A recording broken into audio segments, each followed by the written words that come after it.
Welcome to this geometry lesson. Today, we are going to explore the secant-tangent power theorem. This is a very useful relationship in circle geometry that connects the lengths of a tangent segment and a secant segment drawn from the same external point. By the end of this video, you will understand how the square of the tangent equals the product of the secant parts. First, let us quickly review what a tangent is. A tangent is a straight line that touches a circle at exactly one point. It does not go inside the circle. The specific point where the line touches the circle is known as the point of tangency. In our theorem, this will represent the tangent segment length. Next, let us define a secant.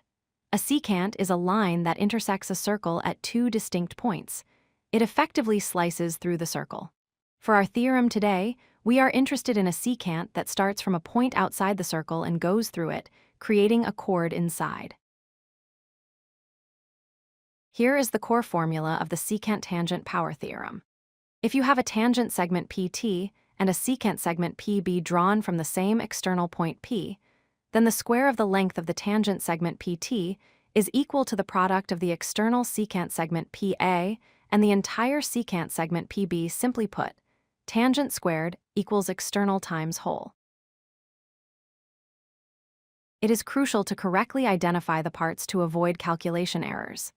The tangent, PT, is the distance from the external point to the touch point. The secant has two parts we care about. PA is the external part. The distance from the point P to the first intersection APB is the whole secant length. The distance from P all the way to the far intersection B.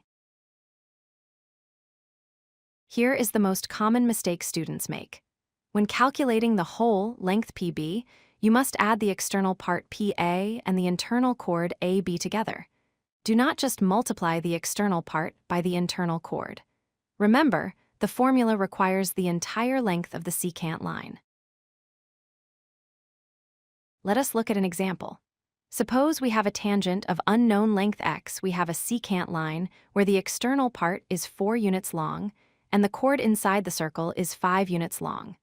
We need to find x. Notice that we are given the parts of the secant, so we will need to do a quick addition first.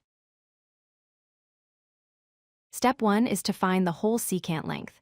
We add the external part, 4, to the chord part, 5, which gives us a total length of 9. Now we apply the formula, x squared equals the external part, 4, times the whole length, 9. 4 times 9 is 36. So x squared is 36. To wrap up, remember the golden rule. Tangent squared equals external times whole. Always double-check that you are using the full length of the secant line in your calculations, and drawing a diagram helps prevent simple errors. Thanks for watching.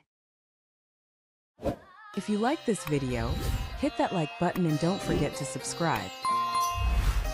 Visit codelucky.com for more such useful content.